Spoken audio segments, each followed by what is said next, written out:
À partida, trabalhar ou viver em qualquer país da União Europeia é um direito para os cidadãos dos 27 Estados-membros. Mas a realidade é bem mais complexa. Os europeus nem sempre têm luz verde para circular e assentar onde quiserem. Muitas vezes o problema é a informação, o desconhecimento das leis em vigor no país de acolhimento. A Holanda. Em 2007, o país abriu as portas aos trabalhadores da Europa Central e de Leste, 3 anos depois do alargamento da União Europeia. Nesta estufa, quase todos os funcionários são polacos. É o caso de Martina. Eu quero estudar alemão para fazer o mestrado. São 2 anos, mas não estudo todos os dias, só ao fim de semana. Na Polónia, isto seria muito caro para um cidadão comum que não costuma ser propriamente rico. Por isso, fiz uma pausa para arranjar dinheiro.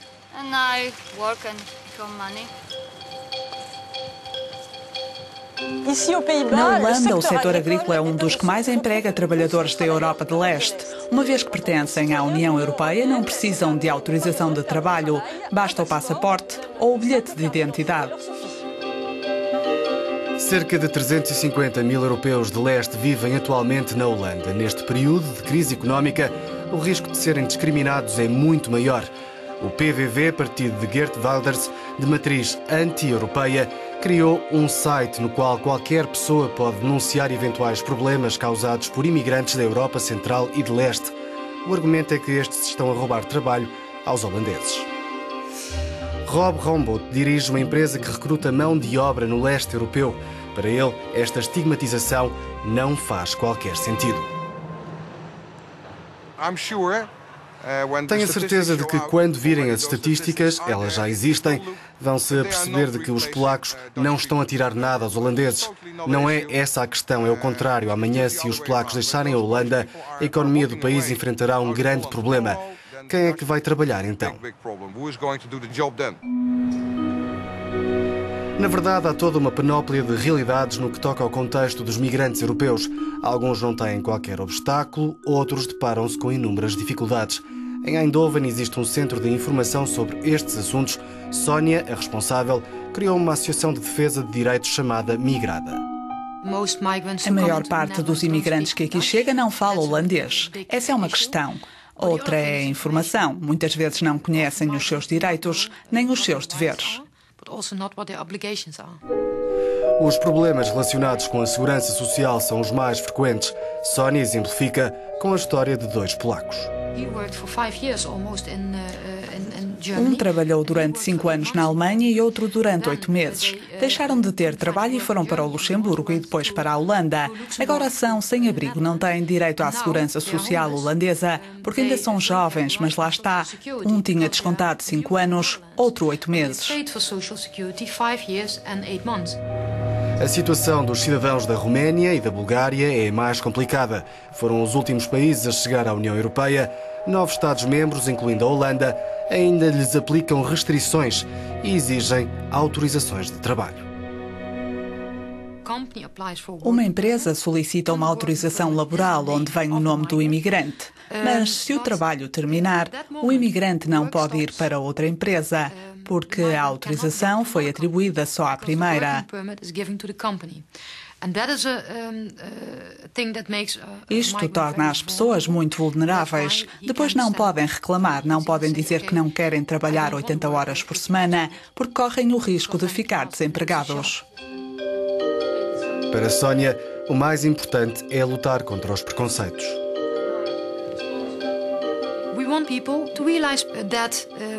Queremos que todos tenham consciência que os migrantes são pessoas como eu e você.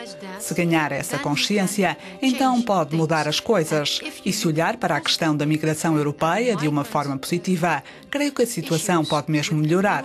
Mas vai levar tempo.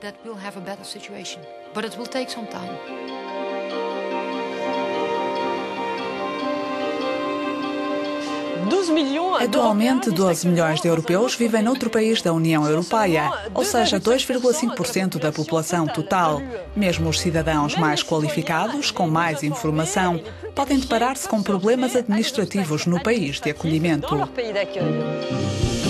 De um país para outro, as regras podem mudar. A segurança social, a proteção na doença, o registro de um veículo, uma autorização de residência para um cônjuge não europeu. A lista continua. Em Bruxelas existe a ECAS, um organismo apoiado pela Comissão Europeia que fornece informações e aconselhamento sobre os direitos dos cidadãos europeus. A administração que existe para responder a questões não está necessariamente preparada para responder e não está forçosamente a par dos direitos que assistem aos cidadãos europeus em matéria de mobilidade. Claire recebe perguntas vindas de toda a Europa e, na sua perspectiva, as coisas não estão a ficar mais fáceis.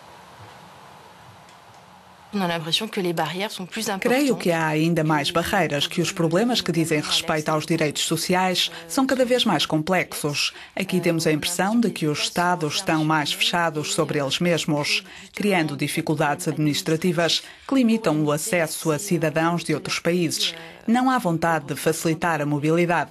É isso que sentimos quando analisamos as questões que recebemos.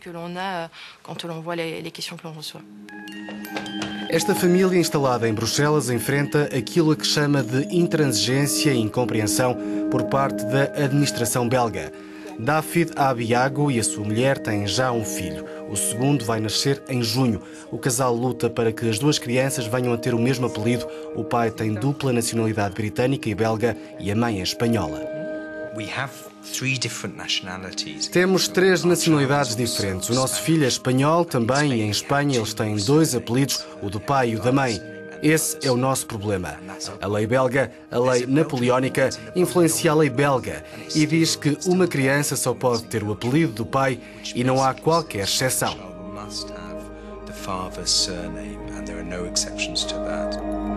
Para determinar com que nome fica a criança, o último recurso deste casal é a obtenção de um decreto real.